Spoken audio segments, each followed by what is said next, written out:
seeing in that room and Travis and everybody involved that are your pass catchers that they're going to try to keep fighting? Yeah, I mean, I think just knowing the guys, the mindset that they have is they're going to try to get better and try to go out there and win football games. And at the end of the day, that's what we got to do. It's everybody. It's throwing the ball in the right spots, catching the ball. It's blocking. It's defense playing like they did this last game, and then just trying to find ways to win. That's what this is all about. So it doesn't always have to be pretty, but you got to find ways to win football games, and that's something we have to be better at. Patrick, in what way, if at all, does where you guys are affect this week during the game? Do you feel it at all? I mean, we understand we got to win. I mean, I think that's obvious. I mean, just like you got to win the football game, and so whatever it takes, I mean, we say it every week, but obviously you're kind of at that back against the wall type spot where you're playing a team that's you're chasing that has a big lead in front of you, and so you got to find a way to win. And so you got to have that mindset when you step on the football field. Patrick, what stood out to you the most looking back at your own game Sunday? Just little things here and there. I mean, just trying to keep drives going, and there's times to be aggressive, and there's times when you just get the ball out of your hand and let guys make plays. And I think that was something that when I look back at myself is there were certain times in certain spots of the game where I could have maybe taken a completion instead of trying to go for the home run shot. So that's stuff I have to continue to get better at. When it comes to this Chargers defense, obviously playing them in Brazil seems so long ago. Have you seen any differences, or do you see a lot of the same attacking type of tools? I mean, yeah. I mean, there's differences, and there's the same. You get better as the season goes on. You learn about yourself, and they do a good job of the defensive line kind of playing as a unit, getting to the quarterback. The linebackers fly around with speed, and obviously Derwin can play kind of the secondary or kind of in the box as well. And so they have a great job of kind of playing complementary football together as a defense, and then they have a great defensive coordinator, and so it's a heck of a challenge for us, and so we're excited for it. When I guess you're in the situation down can creep in within the team, I guess what gives you the confidence still that You could rip 4 games off in a row. Yeah, I mean, just kind of how I'm wired. It's just that I believe that this team can win any football game, but we have to come and show that, and so this will be a great challenge for us, and we understand that, and we'll have to have a great week of practice, try to prepare ourselves, and then just try to way to win it on Sunday. What's your responsibility as far as during the week to make sure nobody's down, right? Because this is really unfamiliar territory for almost everybody on this roster to be in the hunt, as it were. Yeah, I mean, you have to just make sure you have a great day of practice. We had a great walkthrough. We just came from, and now it's just going into practice and have a great day of practice. Kind of getting extra work in with the guys on the side, like I always do. And then when you're in when you're in that practice and that work, you have conversations with guys and kind of keep them in the right mindset. But I haven't had any I guess looks at like seeing guys down or anything like that. Obviously, you want to win, and guys hate losing. But at the end of the day, we know that we have to handle our business first. We have to win the football games, and then let the rest kind of handle itself. as you look back to Sunday and maybe review film, how protected do you feel behind the offensive line with some replacements? Yeah, I thought they did a great job. That's a great defensive line, and with a lot of guys coming in, kind of in the game as well, and then kind of stepping up. I thought they did a great job of fighting and battling and giving me time to make some of these throws down the field. And so they'll have to continue that. This is another great challenge for them, and hopefully we get some guys back as well. So it'll be a great challenge for us as an offense to go up against this defense. From that perspective, what do you think it'll take for you guys to find more solutions when it comes to man coverage or getting comfortable playing man coverage? Yeah, I mean, we have to keep giving them different looks and different things to beat the man coverage as far as giving our guys opportunities to get themselves open. And then I think what will be important is getting with our guys and know what's their best routes against man coverage and getting them those routes in the right situation. And so that's stuff that we've done, and we kind of go through waves of being able to beat it, and then kind of teams kind of obviously adjust and stuff like that. So we have to make those adjustments as well again, and showcase that we can beat the man coverage, and then whenever they get in zone, showcase we can beat that as well. Patrick, on the offensive line, outsiders, everyone thought it was going to be a really rough day. You were going to have to get rid of the ball super quick. And, the line did hold up better than I think everybody outside this building probably thought it was going to. Did you feel yourself gaining confidence during the game? Is that the kind of mental checklist you're going through that, hey, it's working pretty good? I mean, do you have more time than I thought? Yeah, for sure. I mean, I think they just did a great job in general. Like, I have trust in those guys, but until you're out there on the football field, you never know. And I thought they did a great job against a great defensive line. And so just continue to build more and more trust with them, giving them more chances so I can give receivers better chances down the field. Patrick, what are your thoughts on your alma mater and what inspired you most about Texas Tech this year? No, it's just really cool because I mean, obviously you can say you're going to do things and you can put money into it, but you got to build the culture. You got to build the culture of what it's about, and you can see it when they play football is that they truly love each other. And so for them to be able to get into the playoffs, win the Big 12 championship, which I know was their first goal, and have an opportunity to go compete for a national championship, I'm excited to watch them go through that process. Todd?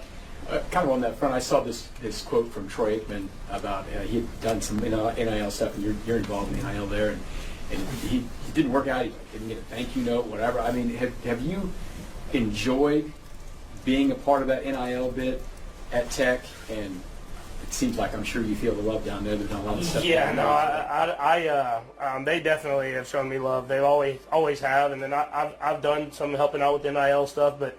I mean, like they'll put my name on a room that I haven't done anything to even put on the room. So I mean, they definitely show me love, and I mean, it kind of goes vice versa. I really like to see the people that are in charge there and how they've had success because they're the right people. Coach McGuire, Kirby Hocutt, the Baron Morton playing quarterback. Like all these guys have went through the process of building the program, and so it's cool to see them have success. To add along with all the other guys and how they've kind of all bought into the brand. Blair? And speaking of culture, you guys have that here, and is that something that you can use to help get you through this final month? Is kind of lean on the culture that you guys have developed here? Yeah, you're going to have to. We were in unprecedented territory. It's a place that we haven't been since I've been here. And so I think you lean on the guys that have kind of battled through adversity and came out better on the other side. And so that's Chris, Trav, all these guys that have won championships. It hasn't always been pretty, but it'll really test us to see what type of character we are, and I think we got the guys in the room to do it. Steve? Patrick, I don't know if you saw it, but Katie was asked about the criticism you received, and said no matter what, you still, one of the greatest quarterbacks ever. Just want to get your thoughts on, a guy like Katie saying that. Yeah, I mean, anytime you get any compliment from one of the greats of any profession, it's special. And so I still have a long ways to go. I always say I still have a lot left in my career. But we've built something special here in Kansas City, and I don't take that for granted. We're going to go out there and execute it and do whatever we can to keep building as my career goes on. Last one, Sam. Patrick, do you draw on different things for motivation throughout the year? Do you have to draw on something different? You called it unprecedented territory for where you guys typically are. Do you draw on something different because of that, or do you find it to be the same? I mean, I always want to win, so it's not like I have to draw too far. But I mean, when I look at it now, it's like, I mean, I don't know what the percentages are, but I know they're not high, and I think it'd be special if we get into the playoffs and can make a run. So why not give ourselves a chance to do that? And we have to start by winning football games, and so that's what we'll start at. Patrick hurt his left knee.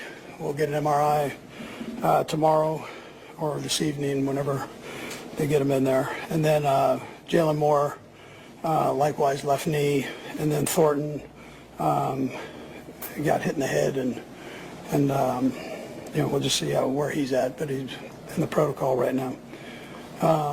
Listen, all in all, we came up short. We on both sides of the ball and special teams, we had a few mistakes, and that ends up costing you against a good football team. I appreciate the effort of the guys and stepping up, and playing hard and aggressive. Some positions were backup guys to backup guys, and they battled their tail off. So that's appreciated. Our fans, we appreciate them showing up in the cold here and supporting us, best fans in the National Football League. So, but with that, we've got to do better. You get opportunities in the red zone, more field position. You got to take advantage of that. If it's special teams, we got to create field position, and then defensively, we've got to maintain it. And so, in those cases, we weren't quite good enough in all three phases. And again, that's my responsibility to make sure that you don't have these kind of mistakes. And so, I'll look in the mirror first on this. But anyways, with that, time's yours.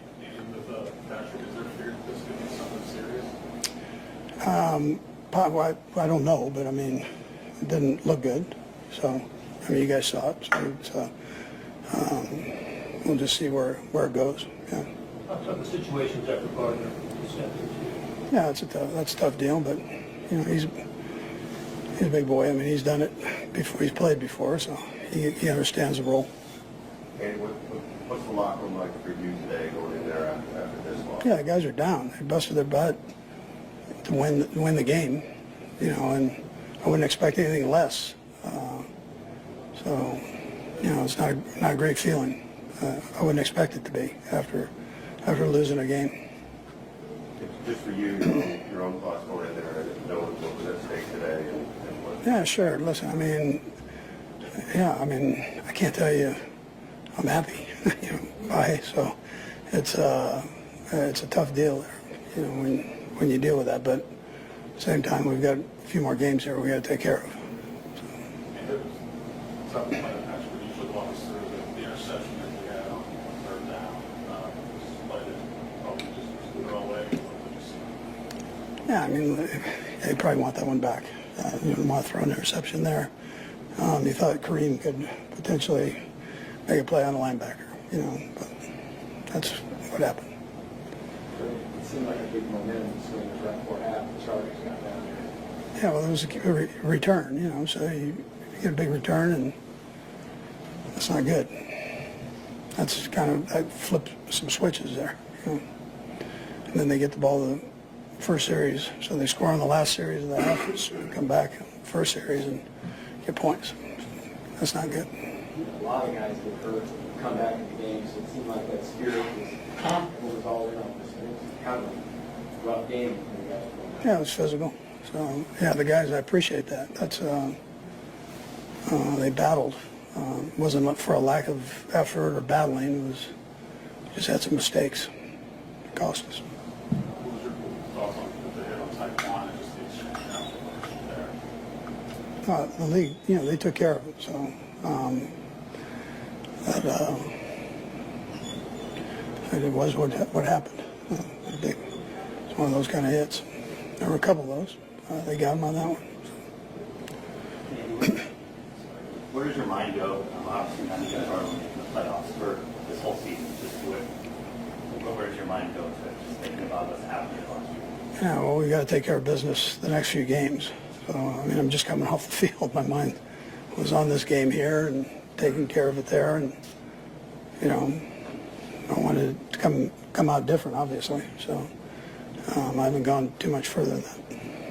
Sam, you guys are obviously trying to bring back an offensive line, and then you guys are preparing to be the starters and stuff. Yeah, I mean, the positive, listen, I'll find a positive in that. So these young guys had an opportunity to play, get a chance to see what they can do. I thought they did a respectable job in there. So that's good as we grow here as a team. Specifically with both Ole and Chu Godfrey, Chu in particular being an international pathway player, what did you see there? What significance is it to have that? Yeah, absolutely. Chu's come a long way from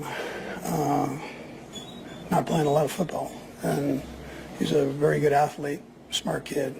And, you know, it's great that he had a chance to get in and compete.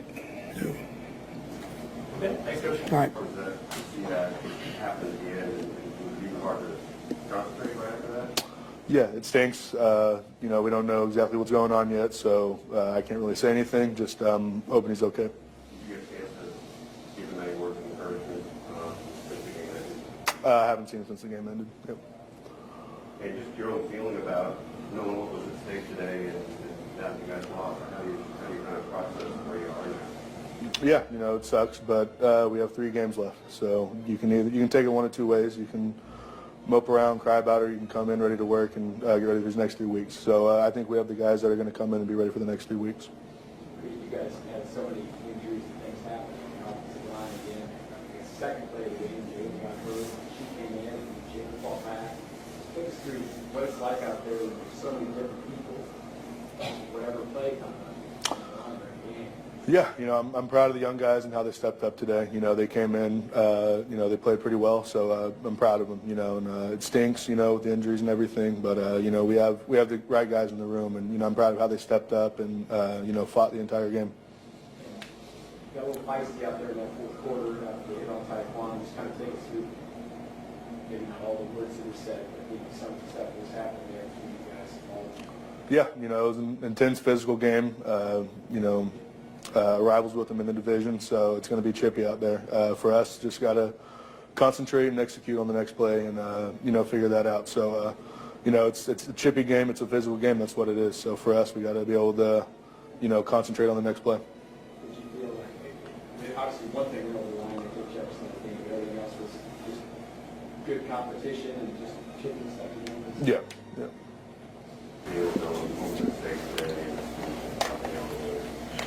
It's tough. It's tough. I mean, any game you lose, it's tough. We're all competitors here, especially me, you know, especially with so much at stake. It was tough.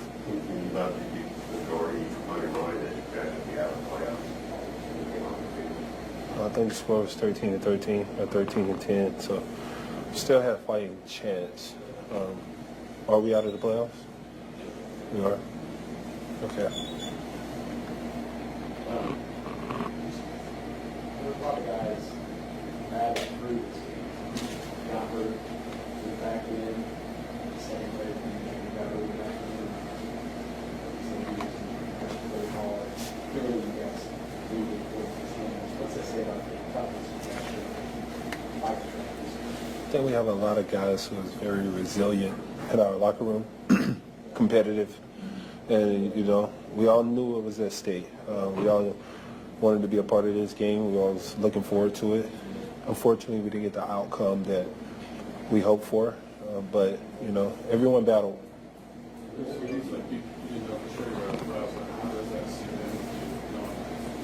Every year is a journey, man, and success is rented every year. Every year you get to rent success, and sometimes it don't go the way you plan for it to go. And it's a learning curve for you guys. You know what I mean? Especially us. I think we learned a lot on this year, and we understand the fact that in order to be successful, man, it's an everyday thing. It's not a 1 week. Put in and the next week. No, it's a consistent thing, and we got a lot of guys coming back, and as long as they know that it's rented every year. Just because the last year team made it to the Super Bowl, that doesn't guarantee a success. You know what I mean? And you know, we got 3 more games, which we got to finish strong still as competitors, as employees of this organization. I think it's important to finish strong, play with pride. Most importantly, play for yourself. The name on the back of your jersey, but also the name on the front of your jersey. So I think it's going to be competitive for us, and we're going to keep on going. Something to build off on. Looking forward to next year. Chris, how should you were in the temperature, how hold the rest of the game with your edge? You're just all the guys, some guys, all just trying to edge, try to fight. It's December, man. It's been a year of football, almost a year of football. So everyone is battling something, whether it's nagging injury, whether it's big, small. You know, we're all battling something. So for me, it's about if I can play, I can play. You know, and getting back on the field or getting myself in a position where I can play and utilize my skill set. Chris, do you know, I guess in the 4-1 sequence when you guys call timeout and the same back on the field, but they call timeout, so make sure you go outside. I didn't know. I heard that when I was on the sideline, and Coach Reed told me to call timeout because of that, but I didn't know. What happened with you concerning that? We got off the field. They called offsides. Got the first down. 3 more plays. He was off the field. You know? You remember? Okay.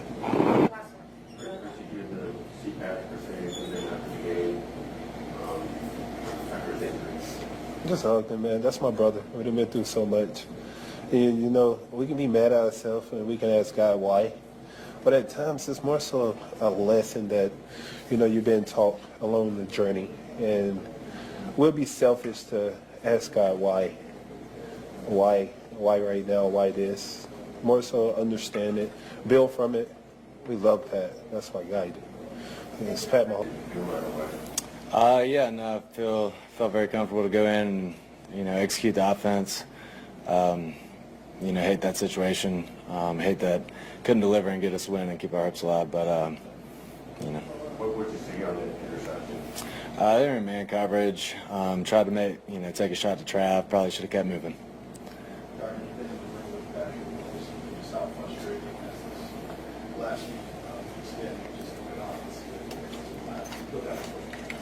Yeah, it's very frustrating, man. It's been hard to watch for Pat. Like, that dude puts so much into it. I don't think I've ever respected anybody I play with more. I've never seen anybody I play with give so much of themselves to the team. And to not get the results is hard. But I have more confidence in him than anybody to come back and be better than ever. What have you seen from him just the last few weeks? Dude just shows up every day. Every play, every work day, just giving it his best, trying to lead. And, yeah, he's the best.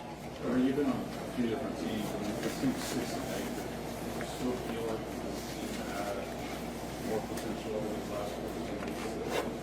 Better than what it's record? Yeah, I don't know. I mean, we're 6 and 8. Probably could have been something else. I don't know. I don't think you did see Patrick afterwards, or you did. Not to the locker room, yeah. On the sideline watching this game and then going in there, so many guys got hurt, came back in the game, all that. Did you kind of feel the importance of this? The guys going out there and laying the line? I mean, we got guys doing that every week. I think Pat leads the charge with that, puts it out every week. I mean, we got so many guys that are battling. That's what this time of year is about. It's been awesome to see how many guys go give themselves a chance, to give our team a chance. And, I look for guys to continue to do that. Go ahead, I know everyone obviously something for the best with Patrick, but just there are other things like how comfortable do you feel to do that thing practice to be that guy? Yeah, I feel comfortable. I'll do whatever the coaches ask of me, and we'll go try to win some games. It sounds like you have a lot of respect for Pat. So was it hard to compartmentalize, worrying, maybe fear about what might be going on with him as you try to take the field and keep it with you? Yeah, I mean, that's kind of the job you're in, Unfortunately, for me to play, that's what happens, and, you got to compartmentalize. Obviously, get back to the locker room, and that's the most concerning thing, and just respect for him. You said you saw him in the locker room. How were his spirits afterwards? Yeah, he's down, man. Obviously, it's a tough game. Been a tough year at this point, but, nobody's better for it. Travis Kelce's reputation as a playmaker with hands of gold is well known among football fans. But on a night when Arrowhead Stadium seethed with anticipation and icy winds, he found himself thrust into a very different kind of spotlight. Chiefs versus Chargers is always a spectacle, the kind of game where every snap crackles with the tension of rivalry, and the stand to become a living, breathing mass of red and blue. But nobody expected the game to be defined not by a touchdown or a game-winning drive, but by an eruption of raw emotion and a sudden, fierce brawl that threatened to derail everything the Chiefs had worked for this season. The first half was a slugfest, both teams trading blows on the scoreboard and on the field, defenders flying in with crushing tackles, and offenses trying to find a sliver of daylight. There was a sense that the contest wasn't just about points. It was about territory and pride, and every inch was going to be hard-earned. As the third quarter ticked away and the temperature continued to drop, a thudding collision between the Chargers linebacker and Patrick Mahomes sent a collective gasp through the stands. Mahomes, the Chiefs' franchise cornerstone, got up slowly, dusting frost off his jersey, but a message had been sent. This game would not be for the faint of heart. Kelce was never far from his quarterback, always the first to extend a hand, a word, or a glare at anyone who dared to rough up his teammate. But this time his response was measured. He clenched his fists, jaw set, and stalked the sideline, a silent guardian. It was the next play, a seemingly routine out-of-bounds scuffle, that set the powder keg alight. What started as an argument over a late hit quickly escalated, voices rising, tempers flaring. A Chargers lineman shoved one of the Chiefs, who responded in kind, and suddenly the benches were on their feet, with players streaming towards a growing scrum.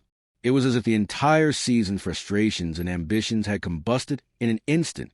In the chaos, helmets crashed together, and for a moment, it looked like there would be no turning back. The referees' whistles were drowned out by the roar from the crowd, and the television cameras scrambled to capture the melee. Then, out of nowhere, Travis Kelce, number 87, surged into the heart of the fray, not with fists flying or anger on his face, but with a commanding presence that seemed to part the chaos like the Red Sea. He grabbed his own teammates, dragging them back with force that brooked no argument, shouting over the noise, "Back off! Calm down! It's not worth it." He fixed his eyes on a young rookie, barely in his first season, whose adrenaline was pushing him toward a disastrous decision. And Kelce's grip on his shoulder was both a reassurance and a warning. The rookie hesitated, torn between fight and flight, but the look in Kelce's eyes made the choice for him. Meanwhile, the Chargers, momentarily stunned by Kelce's intervention, began to retreat, the aggression draining as quickly as it had surged. The referees, sensing order returning, rushed to separate the remaining combatants. In the stands, the air was thick with awe and relief, the kind of exhale that only comes when disaster is narrowly averted. Kelce's intervention lingered in the minds of everyone who witnessed it. Here was a player who understood the weight of leadership, who recognized that the game was on a knife's edge, not just in terms of score, but in terms of reputation, discipline, and the fate of an entire season. He didn't need to throw a punch or start a shouting match. His authority was unquestioned. The Chiefs' sideline, once a cauldron of emotion, gradually settled. Coaches whispered quick words. Players checked their emotions, and the game resumed. But for the rest of the night, the energy had changed. Kelce's impact wasn't just measured in yards or receptions, but in the way he'd reigned in chaos with nothing but presence and purpose. On the field, the Chiefs played with a new kind of focus, as if reminded what was truly at stake. The Chargers, rattled by how close they had come to sparking a full-scale incident, lost some of their edge. Analysts would later debate what might have happened if Kelce hadn't stepped in. Would suspensions have followed? Would the Chiefs' momentum have unraveled? Instead, fans and commentators alike found themselves replaying that pivotal moment, marveling at how a single act of leadership could steer the course of a game and perhaps an entire season. When the final whistle blew and the Chiefs walked off victorious, the story lingered not in the game's statistics, but in the memory of a leader who understood that sometimes the most decisive play is the one that keeps your team united, unbroken, and ready for whatever comes next.